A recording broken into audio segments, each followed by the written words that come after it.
The New York Yankees have won 14 of their last 18 games and are within striking distance of the division lead heading into September.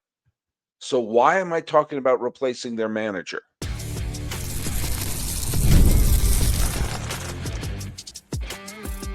You are Locked On MLB, your daily MLB podcast, part of the Locked On Podcast Network, your team every day. Hello, baseball fans. Welcome to Locked On MLB, part of the Locked On Podcast Network, where it's your team every day. This is the daily podcast. We talk about all of Major League Baseball. I am your host, Paul Francis Sullivan. Please call me Sully. Follow us at Locked On MLB Pods on Twitter or whatever they call it these days, and on Instagram. I'm your pal Sully. I'm at Sully Baseball Podcast on Instagram. But the best way to get a hold of me is right here on the YouTube page. Leave a comment below and use that hashtag EverydaySully. It helps us find your comments. Hey, today's episode is brought to you by our good friends over at FanDuel. Now, FanDuel is telling you that the football season is evidently right around the corner. So visit the FanDuel app today and start planning your future bets now. That's right. Apparently, that's what's starting up here. Let's see. What was the trivia? What did I have for the trivia question the last time? Oh yeah, it was. I actually totally forgot. Who was the only Rays pitcher to throw 10 or more complete games in one season? A couple of you got this one right, including Bill Dunkel 89E. Trivia answer: James Shields. James Shields did that, and that was a trade that was maligned when it was made. I remember I was doing the old Sully Baseball podcast and trading Will Myers, who was going to go on to become one of the great Kansas City Royals of all time, was traded to Tampa Bay to get James Shields and Wade Davis. Some other players, including Jake Odorizzi, went packing to Tampa Bay. And there were people who trashed that trade. I didn't trash that trade because I said Will Myers is an unproven asset, and we know James Shields is a quality major league pitcher. And it turns out having Shields in that rotation in 2013, 2014 helped turn the Royals around. Now, as it turned out, he went on to other places, but Wade Davis was also on that team, was the one standing on the mound clinching the World Series. And Will Myers turned into a fine player, but I do think the Royals got the better end of that deal. But anyway, that's a trivia question. And we're going to go into, I'm going to go into a little bit of Yankee talk in just a minute. I am going to go through who owned baseball for the 30th day of August. We are tantalizingly close to it being September and the month where the baseball playoffs are going to get started. Who owned baseball for the 30th day of August 2025? Gavin Williams held the Mariners to one run over 7 innings to earn the 4-3 decision for Cleveland, who is creeping back into this. Christopher Sanchez, who's picking up the slack for the loss of Zach Wheeler, and the Phillies have looked really good. And he struck out 8 Braves, walked none in 7 innings, and set up the Trey Turner 2-run walk-off, 2-run single in the bottom of the 10th or the 11th. Forgive me, I don't remember which inning it was off the top of my head right now, but I did hear Trey Turner get the game-winning hit, and Christopher Sanchez's wonderful performance set it up. Elias Diaz, remember him? He won the All-Star Game MVP a couple of years ago. He homered twice to lead the Padres past Minnesota 12-3. And Josh Lowe, it's not loud, Josh Lowe, don't think I didn't look that one up. Homered twice as the Rays beat Washington 4-1. Half wobs go to Juan Soto, who got on base 4 times, hit 2 home runs, stole 2 bases. The Mets lost 11-8 to Miami, and I'm sure Met fans still blame Juan Soto. Chris Sale. Why can't the Red Sox get players like Chris Sale? He struck out 9 Phillies in 6 innings, but the Braves were walked off 3-2. Brent Rooker hit a home run, went 3 for 4, but Sacramento lost to Texas 9-3. And Kevin Gausman pitched 1 run, allowed 1 run over 7 innings, but the Brewers, they beat the Blue Jays once again. We'll talk a little bit about the Brewers a little bit later. The Yankees won a very close extra inning game to the Chicago White Sox. In fact, there was a couple of balls that were hit off of was it Gavin Williams? I forget who was pitching for the Yankees at that point. Forgive me. But the Yankees had a pair of hits by the White Sox in the 10th inning off of Bednar. It was Bednar. Sorry, for some reason I thought it was Gavin Williams off of Bednar that were foul by less than a foot. And if they had landed, the White Sox would have had a walk-off victory. But instead, the Yankees got the victory. And the Yankees have won since disaster time for the Yankees, since everything was going wrong for the Yankees around the time that they lost the series to the Houston Astros and the Cleveland Guardians pulled to within half a game of the New York Yankees. The Yankees have played very well, thank you very much. They played 18 games and they have won 14 of them. So you should think at this point, all is glorious in Yankee land. They've won 7. They've won their last 7 games. I've said this before. I say it again. It's never the wrong time to go on a 7-game winning streak.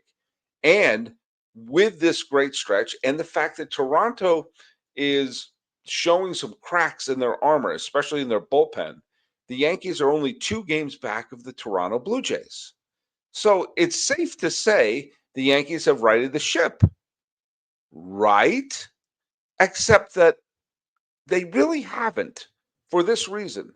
The main criticism that has happened towards the New York Yankees has been they kick the snot out of bad teams, but when they have to play a good team, they are subpar.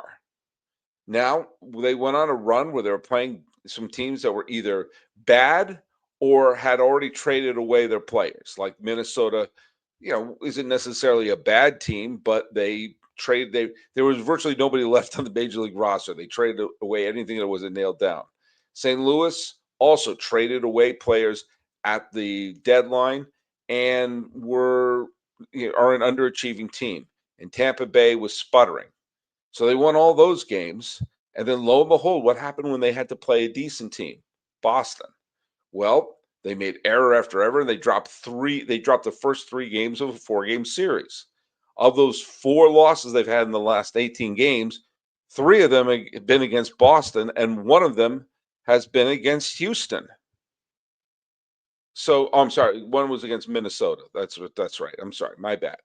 But yeah, when they play a tomato can, they kick the snot out of them, But they're 2-8 against Boston. They are 3-7 against Toronto. They're 1-2 against Houston. These are the teams that they might be playing in the postseason. They're 1-2 against Detroit. Yeah, they've beaten up on Kansas City, who's on the outside looking in, but maybe making a run at it. But whenever they play a good team, they drop 2 out of 3 to the Dodgers. They drop 2 out of 3 to the Phillies. And so after they looked horrible in that series against Boston, suddenly going off and who have they played? They wound they've been playing Chicago, who are absolutely awful. They are absolutely the White Sox are slightly better than they were last year when they lost 120 some odd games. And they play Washington, who's traded away everything. So yeah, they beat Washington 7-2, 10-5, 5-1. They beat the White Sox 10-4, 10-2, and 5-3. And they're playing again this afternoon. But that doesn't disprove the initial point, which was they beat up bad teams. And the test will be on Tuesday when they play Houston. And then they go to Detroit. Oh, no, so then they go to Toronto. Then they go to Detroit. Then they go to Boston. If they continue their winning streak on that, then yeah, they've righted the ship. But until then, you can't say that they have. And I think most people believe that this Yankee team's obviously going to the postseason. But if they're going to face a team that has good pitching and is better defense and is good, I don't think it's a huge leap to say they're probably not going to go to the World Series. They're probably going to be on the outside looking in. I put a hell of a lot of faith in Houston in a short series right now. And if Toronto's bullpen can get itself together, because their starting pitching isn't bad, I would put a little faith on them. And the Red Sox have their number. Detroit, I'm not sure about them, but they've beaten the Yankees so far this year. But there's an intriguing wrinkle that could come about, and if you saw the thumbnail, you know what I'm getting at. It might be time for the Yankees to make a change because the person who could make the biggest impact in terms of a managerial change may very well be available. And if the Yankees are serious about being someone other than just, hey, we make the playoffs and we're happy about that, then the Yankees it's not a discussion. They have to make this move. All right, let's talk about our friends over at Prize Picks. Now, the daily fantasy app that you need is Prize Picks. That's where you make the right call and it can actually pay off. You and I make decisions every day. But on Prize Picks, being right means cashing in. With football back, Prize Picks is the simplest and fastest way to get on the action. Just pick more or less on 2 to 6 player projections, and you can turn your takes into real prizes all in less than 60 seconds. If you're saying, "Oh, if let's say you're making a pick on like Mahomes is going to throw more than one TD pass, or Josh Allen is getting more or less than 270 passing yards." Do you know what? You can check your projections like that. And the best part is, even if one of your picks miss, Prize Picks invented the flex play so you can still double your money. Download the Prize Picks app today and use the code LOCKEDONMLB to get $50 in lineups after you play your first $5 lineup. That's code LOCKEDONMLB for $50 in lineups after you play your first $5 play. Prize Picks, it's good to be right. Now, let's hear from our good friends over at FanDuel. You know all about FanDuel. Now, look at the NFL season's almost here. I think it starts next week. Does it start this week? Oh boy, you're never going to find a bigger NFL fan than me. Boy, Earl Campbell's still playing, right? FanDuel is making sure you're ready for kickoff with a can't miss offer. Right now, new customers can bet just $5. Again, $5. And if your bet wins, you get $300 in bonus bets to use across the app. I love using FanDuel. Obviously, I use a lot of these apps because it fits however you like to bet. Player props, building the same game parlay, which is French for speak, or even jumping in live as the action unfolds. So if you're ready to play, download the FanDuel app today by visiting fanduel.com to get started. That's fanduel.com to place your first $5 bet. That is fanduel.com. Hey, Locked On needs you to help us out for a little bit. Locked On wants to hear from you. We've put together a survey to learn more about our listeners and make your favorite podcasts even better. This is your chance to tell us what you like, what you don't, and answer questions about our advertising. Go to lockedonpodcast.com/survey to get started. Everyone who completes the survey will be entered for a chance to win one of 10 $100 Amazon gift cards. Again, that's lockedonpodcast.com/survey. You can also find the link in the show notes. And thank you so much for helping us out. All right. Bruce Bochy's contract is going to be up with the Texas Rangers at the end of this year. And this year did not go well. You know what? It's still, it hasn't gone the way I think a lot of people thought it would. I picked the Rangers to win the pennant. Now, as of this recording, the Rangers are 3 games back in the loss column of the Seattle Mariners. And is it possible that the Mariners could have a terrible month of September? We've seen them have terrible months of September. Is it possible for the Rangers to make up 3 games in the loss column to Seattle? Yes. And did I mention yes? So it's not over for Texas. And it's also not over for Cleveland, who's also 2 games back in the loss column of Seattle. And it's not over for Kansas City, who's only 2 back in the loss column of Seattle. If Seattle has a disastrous September, this could be fun if you are a Guardians fan or a Rangers fan or a Royals fan. Now, But Bochy's contract is going to be up. And there's already rumors that someone like a Skip Schumacher, who did a terrific job while managing the Marlins to a playoff spot just a couple of years ago, he's available and could take over, and it could be a good situation. If Bruce Bochy is not the manager of the Texas Rangers next year, the Yankees have to sign him. They have to. There is no better person to manage the New York Yankees than Bruce Bochy in 2026. And I am saying this as someone who is not a Yankee fan. And as people who grew up hating the Yankees, I think they're salivating at the chance of Boone being the manager of the Yankees until the heat death of the universe. That they'll beat up tomato cans, make it to the playoffs, be totally unprepared, and be eliminated by someone who doesn't play in the American League Central. Because that's what happens. It's someone who's not in the American League Central. They'll beat American League Central teams, but once they play someone not in the American League Central, they're gone.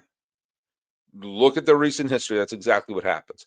And look at how the team looks unprepared, plays crappy defense. That's the Dodgers scouting report, is they're not prepared. Put the ball in play, they'll make the mistakes. You saw it happen in the Red Sox series. You saw it happen in the Marlins series and the Toronto series. How many series do you have to see where the Yankees look like an unprepared Little League team and Aaron Boone says it's right there in front of us? You really think beating up the White Sox and the Rays and the Nationals changes that? Now take a look at Bochy. All right. They have a winning season this year, and they're not out of it. They could very well make the playoffs. But look at the teams he's managed over the years. In the 90s, he had the San Diego Padres beat a Los Angeles team to make the playoffs in 1996 when LA was star-studded. And the Padres wound up winning the division that year. They overachieved. In 1998, they played two National League teams that had 100 wins. The Astros, who picked up Randy Johnson that year, were on a rampage. Padres beat them. The Braves were the class of the National League and had Hall of Famers left and right in their rotation. Bruce Bochy got them to the World Series. Now, they got swept by the Yankees. They actually were competitive in a couple of the games against the Yankees, but that was the 1998 Yankees. Nobody was beating that team, not Kevin Brown or anyone like that. Take a look at the teams he won with the Giants. The year in 2010, yeah, they had Lincecum, and they had Matt Cain, and they had a dynamite bullpen led by Brian Wilson.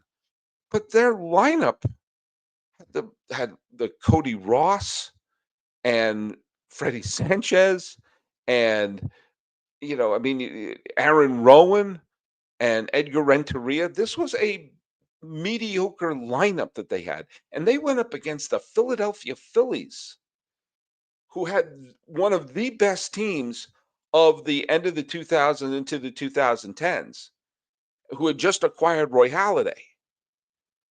And that Phillies team looked, they were going to go on an absolute rampage.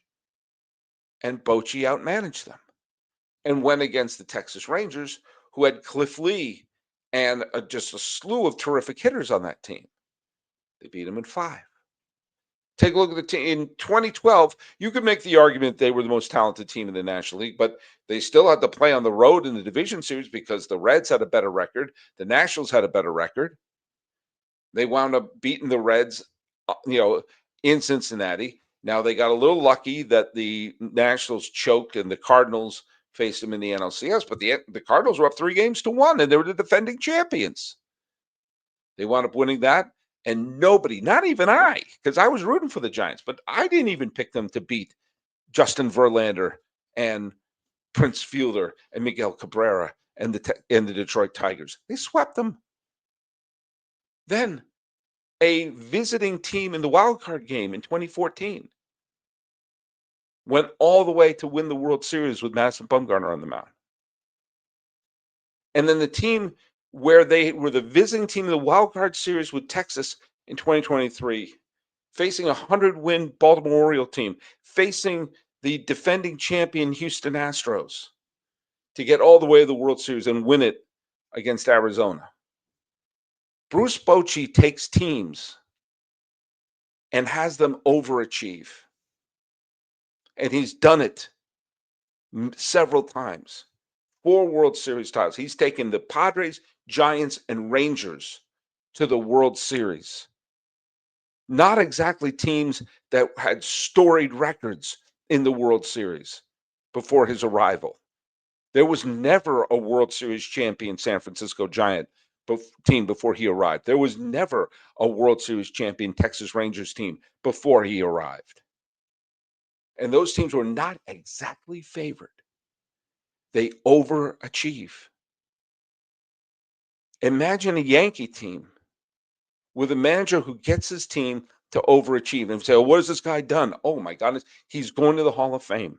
He already has joined Sparky Anderson and Tony La Russa as the only managers to win the World Series in both leagues. Give him Aaron Judge. Give him this team. They'll be playing defense. He handles the bullpen. He handles the rotation. He has the team hop and skipping the way he wants them to.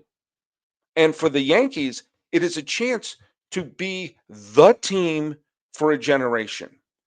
As we know, the city of New York has been starving for the NHL, NBA, NFL, or Major League Baseball to win a championship. I'm not putting down the Liberty winning a championship. I know a lot of people in New York were super excited about that, and there's going to be a whole generation of young girls in New York who look up and say, oh my God, that's my championship team. And I'm not going to put anything down about the MLS title that New York won a few years ago, except the fact that there's not a single player in the MLS who wouldn't immediately jump ship to go play for Real Madrid or AC Milan or Manchester United in a heartbeat, therefore making it a minor league. But the fandom roots in New York, NBA, NHL, I'll put NHL there because I was there when the Rangers won. Major League Baseball, the NFL, there hasn't been a championship in over a decade in New York. When the Giants beat the Patriots in, what was that, 2012, 2013? Forgive me, I don't know football as well. I'm 53, and I was an infant the last time the city of New York had a basketball champion. And you haven't had a baseball champion since 2009. If you're a Met fan, it's been since 86. The next one of those teams that wins in New York will be the most beloved team of a generation and be that team that people can't shut up about. If you're a teenager, you're sick of people talking about Jeter, Posada, Tino Martinez, Bernie Williams, Mariano Rivera, and Andy Pettitte, and all of them. You didn't get to see them. Just like there's some people who can't shut up about the 86 Mets or Mark Messier and the Rangers, or Earl the Pearl Monroe, or freaking Joe Namath in the only Jet highlight maybe ever. And the New York team that wins of the group of Yankees, Mets, Jets, Giants, Nets, Knicks, Rangers, Islanders, Devils, of those 9 teams, the next one to win will be the most beloved team of the entire region. I mentioned the Islanders. Okay, 10. Did I say the Islanders? I can't remember. That will be the most beloved team for a generation. Generations from now, they won't be able to shut up about that team. And they're not going to do it with Aaron Boone. You know it, and I know it. We have a sample size of nearly a decade with him. They get to the playoffs, they're unprepared, and you show me one of the years where they got eliminated by the Red Sox in 2018, by the Astros buzzer in 2019, by Tampa in the COVID year, by the Red Sox in 2012, by the Astros in 2022, not making the playoffs in 2023, Los Angeles last year. Which one of those teams did they look like they were prepared and played clean baseball? None of them. And you have a chance to bring Bruce Bochy in? I don't care how much Brian Cashman is friends with Aaron Boone. I don't care what a nice guy he is. If they don't bring him in, then I'm sorry. then they're not serious about winning a title. Because you know who is serious about winning a title? Freaking Bruce Bochy.